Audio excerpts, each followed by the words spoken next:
Hola, bienvenidos a Una Hora con Patti. Hoy en nuestra sesión número 44 hablaremos de disfagia y algunos signos del lenguaje en tumor en fosa posterior. Bienvenidos. Dentro de las patologías que hablaremos el día de hoy, el tumor de fosa posterior es un tumor que nos deja mucho que pensar. De verdad no es fácil manejar un tumor de fosa posterior. Las características que pueden llegar a presentarse en el tipo de disfagia que tenemos es complicado. Veremos ya cómo trabajaremos cada uno de estos. Les dejo esta frase. Cuando menos lo esperamos, la vida nos coloca delante un desafío que pone a prueba nuestro coraje, nuestra voluntad de cambio. Es algo que nos pasa con cierto tipo de patología y esta es una de ellas. Bueno, para quienes no me conocen, soy Patricia Cedeño, fonoaudióloga egresada de la Universidad Católica de Manizales en Colombia en el año 1989, especialista en disfagia en el 2011, especialista en motricidad en 2005, especialista en motricidad en terapia miofuncional en 2004, especialista en estética facial en 1994, diplomada en UCI 2012, diplomada en gerencia en 1994. Algo que para mí me enorgullece y es importante contarles a ustedes, miembro investigador Colciencias, CEBELAC Latinoamérica, miembro honorario del Colegio de Terapeutas del Estado de Puebla y miembro honorario de la Asociación Chilena de Fonoaudiología Oncológica. Como siempre, muy estudiosa y dispuesta a ofertar diferentes características de nuestro objeto de estudio. Como les comentaba el día de hoy, veremos disfagia y algo de los aspectos lingüísticos comprometidos cuando existe un tumor de fosa posterior, pero nuestro enfoque es directamente el manejo de la terapéutica en la disfagia. Para iniciar, hablaremos de la fosa posterior. El cerebro se divide en 3 fosas. La fosa posterior es nuestro objeto de estudio hoy. Como les decía, hoy hablaremos del cráneo, se divide en 3 fosas, una fosa anterior, una media y una posterior, y hablaremos de las estructuras implicadas específicamente en el tumor de fosa posterior y que nos generan cierto manejo diferencial en el trabajo de la disfagia. Entonces, adentrémonos en lo que son las estructuras comprometidas. Las vemos aquí en nuestra imagen a mano derecha, la imagen que nos especifica qué podemos llegar a esperar en un momento en que tengamos un compromiso de la fosa posterior. Como vimos en la lámina anterior, tenemos diferentes estructuras, específicamente tallo y cerebelo, que para nosotros se hacen demasiado importantes por las características que implican dentro del proceso de glutorio, sin contar con que el tallo es el disparador el encendido del on del cerebro. Entonces, sí o sí, vamos a tener que trabajar mucho hacia este aspecto. La principal dificultad que se nos presenta a este nivel es en esencia el compromiso de nuestros pares craneales, que sabemos que es necesario conocer los manejos y lo que está presionando nuestro par craneal. Lo uno es por el crecimiento propio del tumor y lo otro es por las complicaciones, por la hidrocefalia. Entonces tenemos compromiso de nuestros pares craneales, específicamente los pares bajos, que son parte de lo que nosotros trabajamos en nuestro quehacer diario. 5, 7, 8, 9, 10, 11 y 12, que son los pares craneales vinculados de pronto en un proceso, sin contar otro tipo de estructuras, como estaremos hablando del núcleo del tracto solitario, del núcleo ambiguo y de otras estructuras más superiores que pueden llevarnos a ciertas características diferentes dentro de lo que hacemos. Para entender la relevancia de estos eventos del tumor de fosa posterior es importante que definamos un poco más lo que es las funcionalidades o las funciones que tienen estas estructuras. El tallo hace la recepción sensorial, la activación de todo lo que tiene que ver con el cerebro, los movimientos reflejos del cuerpo y los movimientos estereotipados o automáticos de la rutina motora diaria, ¿sí? Esto significa que si algo nos afecta en un primer momento el tallo, nos va a afectar este tipo de características que son para nosotros muy relevantes en el quehacer. Asimismo, según los estudios, bueno, y como ustedes saben, no soy de las de repetir según la evidencia científica, les dejo los estudios para que ustedes sepan de dónde los hemos sacado. Entonces, el tallo cerebral tiene la capacidad de disparar todo lo que tiene que ver con plasticidad neuronal. Y eso es algo muy importante desde la parte lingüística y sobre todo desde procesos del habla, porque el tallo, fuera de recibir y reenviar la información de los diferentes pares craneales, nos permite esa automatización de ciertos patrones y nos permite una gran conexión con el cerebelo. Entonces, sí o sí, es demasiado importante lo que realiza el tallo cuando nosotros hablamos de procesos de habla, de voz, de deglución. Conocemos la presentación de los pares craneales, los tenemos todos claros, pero si hay algo que es para nosotros aún más relevante es la presentación de los pares bajos. Los pares bajos son los que normalmente se comprimen ante una presentación de un tumor en este punto que llamamos la fosa posterior, ya sea a nivel cerebeloso, a nivel pontino, a nivel de ventrículos, bueno, crecimiento hacia donde se dé. Pero sí es muy importante que tengamos en cuenta este aspecto de el dónde se presenta específicamente la alteración cuando tenemos este tumor de fosa posterior. Otra de las características importantes son de las funciones del tallo, es que estos movimientos que aprenden de succión, deglución, nadar, caminar, respirar, masticar, nos permiten activar núcleos y redes neuronales muy precisas del cerebro, y la parte baja se relaciona directamente con algo que para nosotros es muy importante, como lo es la amígdala o el hipotálamo. Entonces, sí o sí, el tallo dentro de sus funciones nos permite activar estructuras que son relevantes dentro de los procesos lingüísticos y dentro de los procesos de habla o de voz que estamos necesitando, asimismo como los procesos deglutorios. Si nos adentramos dentro de las funciones del tallo, nos encontramos con lo siguiente. La parte alta, periacudectal, nos permite coordinación entre la laringe, la faringe y todos los movimientos de la musculatura orofacial, que esta información haya sido enviada a través de los núcleos de la base. Y fuera de eso, como tenemos que en la parte alta del tallo, la coordinación entre la inspiración y la expiración, los tipos y los ritmos y las apneas respiratorias, entonces vamos a tener que es muy importante esta parte alta para todo lo que tiene que ver con la coordinación de la ingesta, la respiración y la deglución. Entonces, la amígdala, la corteza cingulada anterior, el lóbulo frontal derecho e izquierdo, partes que están todos implicados en la construcción de vocalización de habla y de lenguaje, estarían dentro de las funciones del tallo que siguen siendo demasiado importantes para nosotros. Además, el tallo tiene la peculiaridad de generarnos a nivel de la sustancia reticular el disparo o la acción de algunos neurotransmisores como lo serían la norepinefrina, la serotonina y la dopamina necesaria para los movimientos. Entonces, sí o sí, el tallo se hace demasiado relevante para cierto tipo de actividades que tenemos que trabajar. Pero entonces, ¿en qué nos afecta o qué nos produce o qué es el tumor de fosa posterior? Los tumores de fosa posterior son aquellas neoplasias primarias o secundarias ubicadas en la región infratentorial, o sea, debajo de la tienda del cerebro. Y estos tumores o neoplasias pueden originarse en cualquier estructura de esta región, es decir, en cualquier parte de la fosa posterior.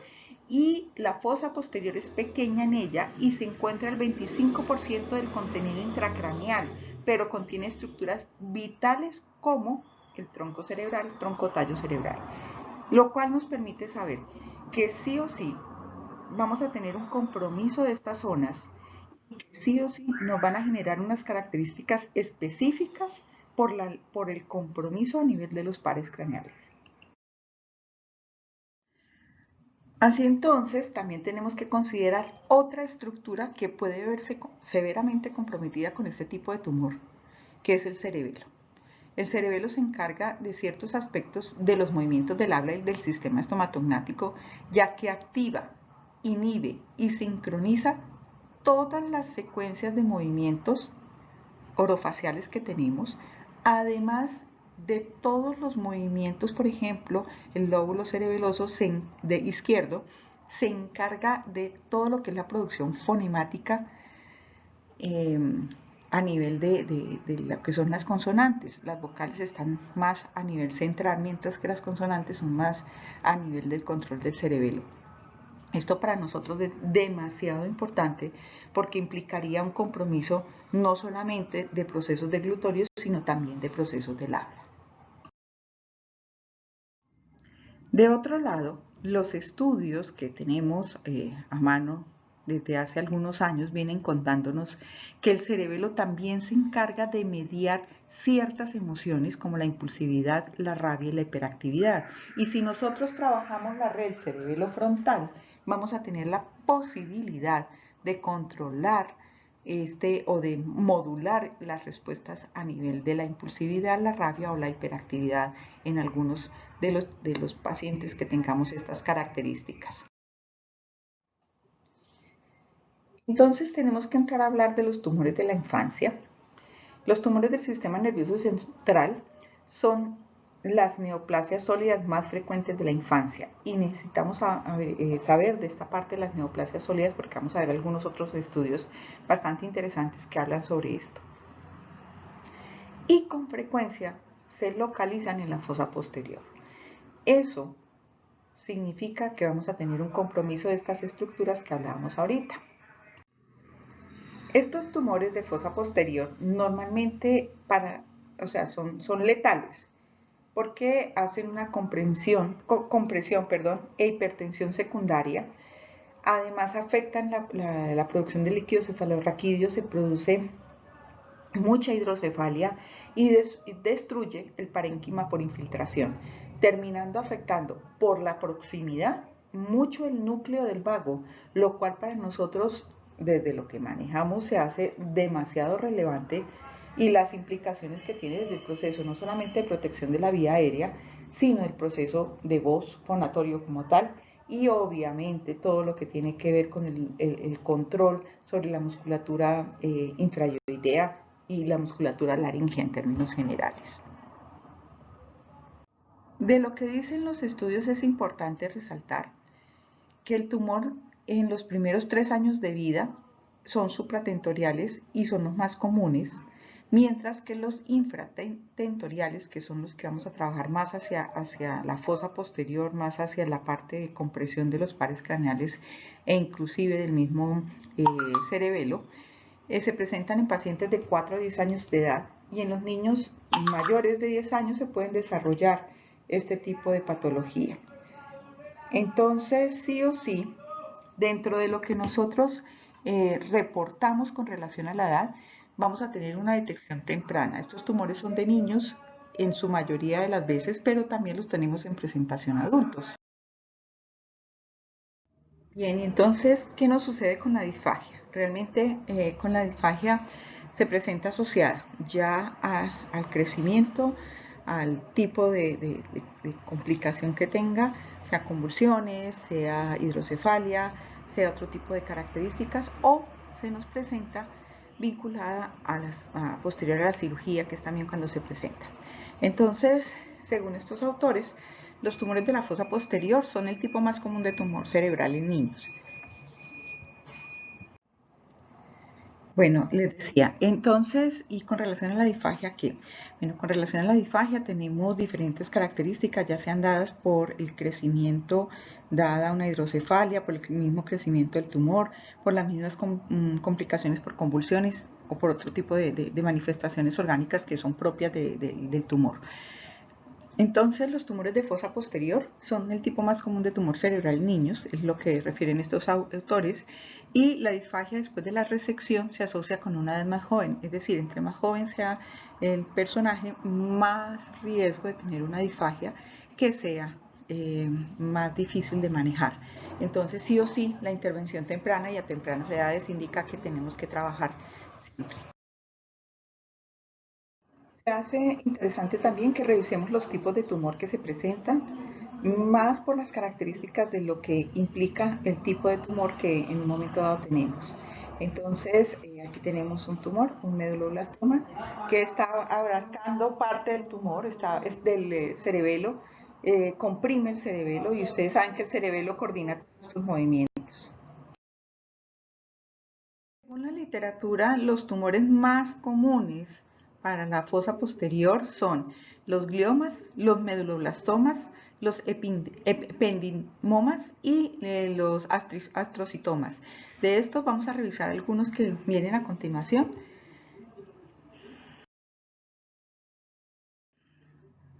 Este es un astrocitoma que dicen que es más o menos el 15% de presentación. Tienen ciertos componentes sólidos, quísticos y en la imagen se observa pues el crecimiento y la compresión que realiza específicamente del tallo, pues que tenemos allí muchísima vinculación y obviamente todo lo que complica el cerebelo, que es quien nos activa y nos inhibe todo el manejo muscular. Tenemos a continuación el meduloblastoma, que también es otro de los tumores que se encuentran con frecuencia. Es un tumor que afecta la fosa posterior. En esta imagen impacta ver el llenado que tiene de líquido y esto también va a afectar, obviamente esta compresión nos va a afectar toda la parte cerebral, procesos visuales, bueno, todo lo que implica a nivel de la fosa posterior. Entonces sí es necesario que revisemos el tipo de tumor y lo que nos está ocasionando.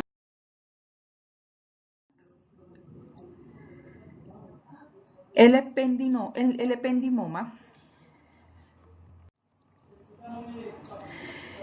El ependimoma es un tumor que también se puede presentar allí y se presenta casi siempre en el ángulo pontocerebeloso, es hipotenso, normalmente no se observa en el tronco, pero pues igualmente puede ser factible que llegue. Presenta diferentes características de llenado. Si ustedes lo miran aquí, vemos cómo avanza hacia la parte superior del cerebro, hacia la zona centro y superior, obviamente presionando zonas de interés del eje central del sistema nervioso central. Tenemos los gliomas, que son más comunes para el tallo cerebral. Se presentan en el 10 a 20% de los tumores del sistema nervioso central en niños. Y si ustedes miran la compresión que realiza aquí a nivel de tallo y de cerebelo es bastante impactante. Pero no es solamente eso, lo que realiza la parte posterior a la parte visual, que también nos va a generar manifestaciones a nivel visual. Entonces sí es representativo que revisemos y entendamos qué tipo de compromiso o de componente tiene. Si observamos en esto, los pares bajos están bastante comprometidos y esto ya nos indicaría un mayor compromiso desde la parte de la disfagia.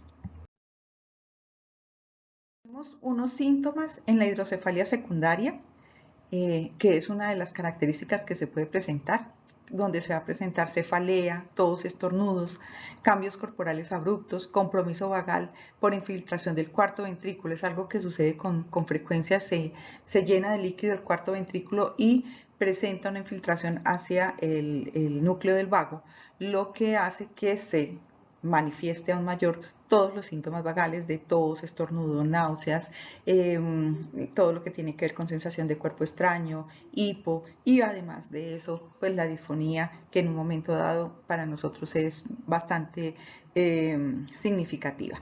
Y el compromiso visual por la compresión que vamos a tener y específicamente por el compromiso del sexto par, donde se nos va a generar estrabismo. Entonces algunos de estos pacientes, además de, pueden tener estrabismo. Otros signos relacionados y vinculados a las características están el nistagmus y el vértigo, que normalmente se presenta cuando hay compromiso del octavo par. Síntomas motores de incoordinación motriz, dismetría, disdiadococinesia, hipotonía muscular, hiporreflexia, predominio cinético y homolateral de la lesión. Es decir, del mismo lado donde se presenta el tumor vamos a tener efectivamente el compromiso, pero lo especial es ver la hipotonía muscular y la dificultad para realizar las diadococinesias, que es algo que nos permite hacer procesos sobre el habla. Entonces vamos a tener dificultad en las secuencias del habla. Cuando el tumor compromete el ángulo pontocerebeloso, también se encontrará compromiso del octavo, del trigémino, del facial, periféricos, los tres, del mismo lado del tumor. Entonces, Estos signos van a depender mucho del compromiso que tenga de esos pares bajos precisamente. Dependiendo de la gravedad del tumor, van a requerir o no cirugía. Algunos se manejan directamente con radioquimioterapia, pero otros se sacan. Y en las cirugías vamos a tener también complicaciones, por ejemplo, con la disfagia, que en el 21.8% de los pacientes pueden presentar disfagia después de la cirugía, según este estudio. La comprensión del tallo como tal nos puede generar compromiso de otros pares variados. Tenemos que la invasión es del 14% y tenemos dos tipos de tumor, el ATRT, ¿sí?, que es el tumor teratoide, y el ependimoma, que es el otro que estábamos hablando. También este estudio dice que los pacientes que tuvieron disfagia presentan mayor tiempo hospitalario, pero este tiempo puede oscilar entre 12 y 25 días, o sea, la estancia no es definida a un solo espacio, a un solo momento, sino que se amplía a diferentes momentos. Interesante esto es entender que muchos después de la cirugía van a presentar disfagia y que la disfagia sí o sí debe ser trabajada. Eso es lo que más nos importa en un momento dado, porque si no se nos va a complicar la misma vida del paciente. Otra de las secuelas quirúrgicas es el síndrome de mutismo cerebeloso, que es común en los niños después de la resección del tumor, y esto lo refieren estos autores, y que es característico por el compromiso ya desde patrones lingüísticos y del habla que se encuentran comprometidos. En esencia se debe precisamente a la pérdida de las secuencias, a la dificultad para la diadococinesia. Sabemos que el habla son movimientos contiguos o opuestos, eso significa contracciones y descontracciones de muchos músculos vinculados con los procesos del habla. Entonces sí o sí vamos a tener esta dificultad posterior a la cirugía. Otros de los hallazgos interesantes de los pacientes que han sido sometidos a cirugía, quimioterapia, radioterapia, es que presentan alteraciones en la velocidad del procesamiento. De ahí que trabajemos a secuencias un poco más largas, a tiempos de conciencia propioceptiva de 16 segundos y no de 10, como es el promedio, en el aprendizaje verbal y la lectura, obviamente por la ubicación precisa de estos tumores de fosa posterior, lo cual indica que el lenguaje en muchos aspectos puede estar comprometido, y obviamente la actividad prelingüística, como lo es la disfagia, como es la deglución, perdón. Por eso, dentro de las complicaciones que evidenciamos a nivel de comunicación, encontramos la disartria, que es una disartria con características muy flácidas, muy atáxicas, y la disfagia, que se presenta en un 33% de los pacientes. Y la disartria normalmente es la dificultad en la articulación, que está dada, como les decía, por la precisión en la realización de movimientos opuestos y contiguos, por la inhibición y activación de la musculatura que se encuentra comprometida por el cerebelo. Asimismo, por la presentación alta en tallo del tumor, vamos a encontrar deficiencias en la respiración, la fonación y la prosodia. Y estas características sí o sí implican variaciones en la inteligibilidad del habla, implican variaciones en los procesos de coordinación de respiración y obviamente de coordinación de la respiración con la deglución. Entonces, ellos concluyen, estos autores, que asimismo se observa que todas las etapas de la deglución se encuentran comprometidas, y eso es algo que tenemos que sí o sí trabajar desde un momento dado, porque si tenemos la parte periférica sumada a un componente central, vamos a tener un compromiso interesante de todo lo que es el proceso deglutorio en los diferentes aspectos, no solamente en el manejo del bolo, como todo lo que implica la movilización muscular, toda la movilización estructural del sistema estomatognático, y sí o sí a eso hacia allá vamos a tener que enfocar la terapéutica. También dentro de lo que dicen los autores, también se evidencia que hay un deterioro leve en el funcionamiento intelectual, en las tareas motoras de razonamiento, de lenguaje, aprendizaje verbal y memoria, atención, funciones ejecutivas cognitivas y competencia académica, lo que implicaría un manejo a nivel superior para poder conectar todo el sistema de nuevo, para poder obtener respuestas de diferente tipo no solo a nivel lingüístico, sino cognitivo, y obviamente en todos los procesos de disfagia que veníamos trabajando. Pero para poder manejar la disfagia tenemos que caracterizarla. Caracterizarla significa definir cuáles son sus características y hacia dónde vamos a enfocar la terapéutica, además de manejar consistencia o hacer este tipo de cosas. Es cómo va a ser nuestro enfoque terapéutico si tenemos este tipo de alteración. Tomando algo de lo que vimos con algunos colegas en estimulación transcraneal y retomando lo que dice este artículo de 2016, la deglución es un mecanismo frágil que comprende la cooperación precisa de muchos órganos y componentes del sistema nervioso central. Y es evidente, nosotros tenemos toda la entrada y toda la salida motora, pero tenemos vinculación, por ejemplo, con el tallo, en el tallo, con el núcleo solitario. Les hablaba y les explicaba la importancia porque ese es el que maneja muchos de los reflejos que nosotros vemos en algunos pacientes. De la entrada de la información, los núcleos, el tálamo, la ínsula y la corteza parietal. Y de allí pasamos hacia la corteza prefrontal cinética. E igualmente, hay otro estudio que también nos permite observar lo que está sucediendo a nivel de los circuitos necesarios para la producción de glutoria y que tienen una entrada y una salida muy similar a los de la entrada del habla. La diferencia radica en la entrada a la corteza prefrontal cinética y efectivamente pues la vinculación con ínsula, que ínsula pues tiene el centro motor, el centro de los procesos de la deglución. Ínsula es la base de glutoria por excelencia.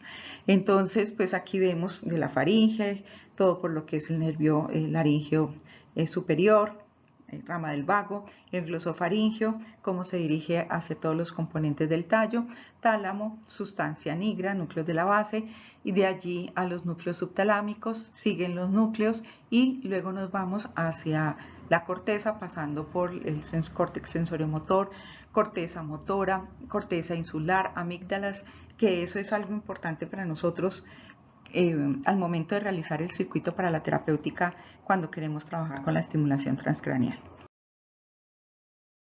Las alteraciones que podemos encontrar, es importante que trabajemos redes como la red cerebelo-frontal, circuitos como el de la dopamina, glutamina y GABA, y obviamente pues los circuitos correspondientes a procesos deglutorios y a procesos de habla que se encuentran afectados por las características del tumor. Recuerden que de la hidrocefalia, el del daño que haga la hidrocefalia, va a depender mucho lo que tengamos que trabajar a nivel de otros procesos centrales, incluyendo procesos más elevados del lenguaje. Vamos de nuevo a la disfagia, entonces encontramos que el riesgo de aspiración es alto. Según los estudios, la función de la deglución la alteración en la función de la deglución puede alterar a los pacientes colocándolos en riesgo de aspiración, por lo que es importante una intervención diagnóstica y terapéutica temprana por parte de un profesional que maneje esto, un patólogo del habla, un fonoaudiólogo, un terapeuta del lenguaje, que podría estar justificada para dar mejores resultados en el paciente y evitar las complicaciones. Ustedes saben que uno de los objetivos terapéuticos en UCI es que evitemos precisamente las complicaciones en lo referente a la broncoaspiración y que termine un paciente hospitalizado por mucho más tiempo. Hoy a la página de mis notas en el Facebook les subí un artículo interesante sobre la gastrostomía y calidad de vida, porque son errores que suelen cometerse pensar que la gastrostomía puede mejorar la calidad de vida de un paciente. Eso no es del todo cierto y pues parte de eso lo dice ese estudio, que para mí es importante cuando se toma o se busca como opción terapéutica el uso también de la traqueostomía. Entonces, este estudio dice que la calidad de vida relacionada con la salud no mejoró significativamente después de la inserción de una gastrostomía para los pacientes o cuidadores. Es decir, ni facilita la vida del cuidador ni facilita la vida del paciente.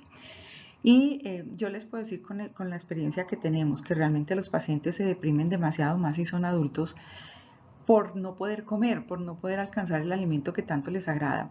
Entonces sí vamos a ver mucho esta dificultad que la gastrostomía no es el todo, pero pues es una solución en un momento dado. No estoy diciendo que no sea importante ni relevante, sino que a veces podemos hacer el esfuerzo hasta ver si logramos la vía oral. Los hallazgos tienen relevancia para los involucrados en las decisiones de inserción de gastrostomía e indican la importancia de seleccionar cuidadosamente a los pacientes para esta intervención, a pesar de ser relativamente fácil. Es una intervención que se puede hacer muy fácil, pero la cuestión es que la dificultad no radica tanto en si es fácil o no es fácil, sino en lo que implica para la calidad de vida del paciente. Entonces sí es necesario que nosotros nos replanteemos muy bien al momento de sugerir, considerar vía alternativa de alimentación una gastro. Adentrándonos en la terapéutica y siendo coherentes con los que hemos tomado la parte de estimulación transcraneal, aquí les dejo un estudio de Santana Blanca en 2012, donde establece que, y está comparando varios estudios que hay para el estudio del cáncer y el tumor, y todo lo que mejora en cuanto a que produce una homeostasis celular y una modulación cerebral, lo que facilita en un momento dado la disminución del tamaño del tumor. Estos son estudios que se encuentran desde hace mucho tiempo y se los traigo porque todavía se piensa que esto es algo muy nuevo. Pues sí, es relativamente nuevo porque tiene desde 1954, pero la cuestión es que son estudios que día a día nos van a contar y nos van a mostrar que se sigue aplicando para cáncer y que no es que, para los que manejan láser saben que es muy absurdo que nos digan que el láser calienta, que el láser quema, que el láser corta. Eso es el láser quirúrgico. Nosotros no trabajamos con láser quirúrgico, trabajamos con láser terapéutico. Entonces, entender que los estudios nos están diciendo que se usa para cáncer y que puede mejorar ciertos aspectos por la modulación, por equilibrar todo el funcionamiento celular a nivel neuronal. Es muy interesante. Entonces, pues les dejo este artículo y les dejo también este espacio que es la comparación a nivel histológico. La parte de arriba era el cómo estaba y miren el desorden tan brutal que tiene esa parte histológica del cáncer linfático y cómo luego de la aplicación láser se reorganiza la célula y las células, perdón, y se puede obtener una mejor conducción, un mejor paso de la información, una mejor apariencia celular, una mejor oxigenación, que ustedes saben que son los beneficios de la terapia láser. Bueno, entonces de las características motrices de la disfagia vamos a encontrar a nivel muscular disminución del tono, pérdida de fuerza, pérdida del movimiento, tendencia a la atrofia muscular con disminución de masa y acortamiento muscular.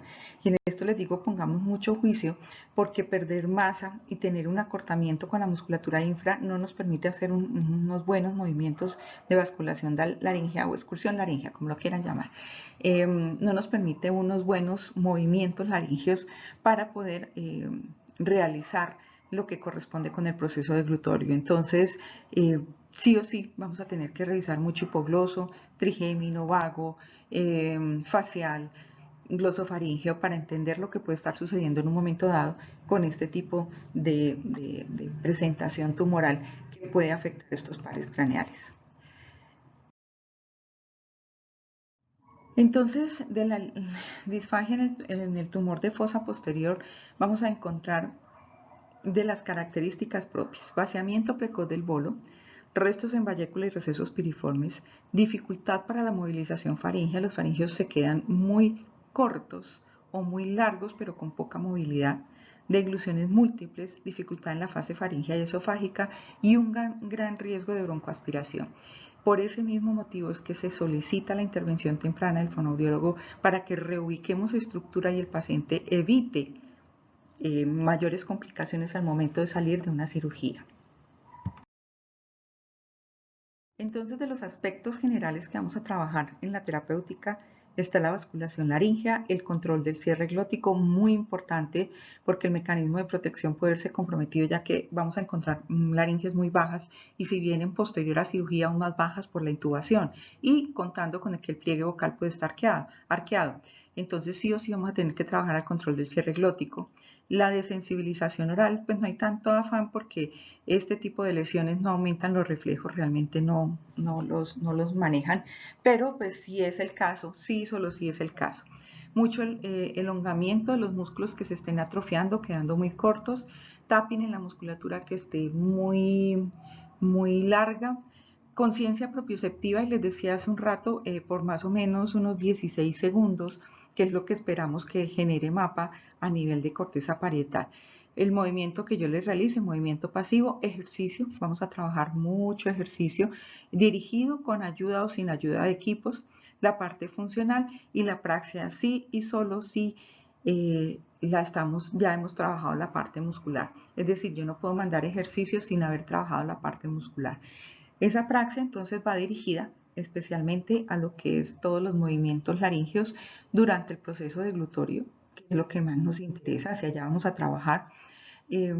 Todas las secuencias, recuerden que tenemos un problema de diadococinesias, tenemos que trabajar las secuencias precisamente motrices para procesos deglutorios, fonatorios y de habla. La terapéutica y por las características de la patología, los objetivos básicos son protección de la vía aérea y movimiento, es lo básico que tenemos que buscar. Entonces el mecanismo de protección se activa con el cierre glótico, y un buen cierre glótico es lo que vamos a buscar. Pero el cierre glótico se logra con un ascenso laríngeo y con una aproximación glótica. Entonces tenemos que buscar que la laringe pueda subir y pueda lograr una aproximación glótica. Estas aproximaciones glóticas deben durar aproximadamente 12 segundos para dar tiempo a fallas, por ejemplo, cuando estamos elaborando el bolo, que también pues, es una de las características que vamos a encontrar por el compromiso de los pares craneales. Entonces tenemos que hacer un manejo muscular diferencial. Eso es algo en lo que yo insisto mucho, no todos los músculos están iguales, entonces hay que revisar la musculatura, tenemos que respetar ese antagonismo muscular, agonismo y antagonismo muscular. Asimismo, trabajar todo lo que es el movimiento laríngeo, y del cierre glótico tenemos que trabajar la aproximación, la simetría y evitar la aparición de sulcus, que se da precisamente por el tipo de lesión muscular que tenemos y por la intubación que puede llegar a tener un paciente que se le ha retirado este tumor. La vía oral no es sugerida porque, como les decía, tenemos laringes muy bajas. Se considera o se sugiere considerar vía alternativa de alimentación, normalmente gastrostomía percutánea, porque una lesión de pares craneales es complicado y toca trabajar mucho para poder lograr un buen desarrollo, una buena actividad muscular. Sin embargo, algunos pacientes no quedan tan mal, entonces podemos considerar de pronto una consistencia según la iniciativa denominada moderadamente espesa. Esta consistencia moderadamente espesa incluye aspectos que no sean grumosos, que sean, más bien es una consistencia tipo crema, pues para los que todavía no manejan la iniciativa, y es más o menos eso, es una consistencia que les permita pasar, pero sin que se adhiera mucho a las paredes, porque la pared faríngea, los movimientos faríngeos están restringidos. Entonces el tipo de consistencia va a estar acorde con las características musculares, anatómicas que tenga el paciente. Vamos a trabajar maniobras deglutorias, obviamente. Me gusta mucho trabajar el masaco y el masaco asistida con Mendelssohn, porque Masaco nos permite una anteriorización estructural, mientras Mendelssohn solo me permite es una elevación. Entonces recordemos que los movimientos son varios y pues las opciones serían Masaco y Mendelssohn. Y para recordar el inicio de la diadococinesia o del movimiento, una desensibilización laringea podría ser una maniobra de sensibilización laringea. No, pues si el paciente lo puede, pero estamos hablando que muchos son niños. La supraglótica, la supraglótica no son malas maniobras, pero recordemos que tienen que ser pacientes muy conscientes de lo que estamos pidiendo. Obviamente, y lo he insistido, la biomecánica, ingesta, respiración, deglución, vamos a tener que trabajar a coordinar la respiración porque se va a ver comprometida a nivel de pausa, a nivel de ritmo, entonces tenemos que analizar muy bien el proceso respiratorio para poder coordinarlo con la parte de la ingesta. En resumen y básico, tenemos que hacer el control del cierre glótico, la movilización laringea, no solamente que suba, Por eso no me sirve una propulsión. Yo necesito que suba, se anteriorice y se estabilice por unas milésimas de segundos para que pueda pasar el bolo. Eso requiere una acción de toda la musculatura suprayoidea, no solo en movimiento, sino también en fuerza. Entonces tenemos que revisar la forma en que está la musculatura muy bien para poder entender estos movimientos. Y obviamente el control respiratorio, que es importante.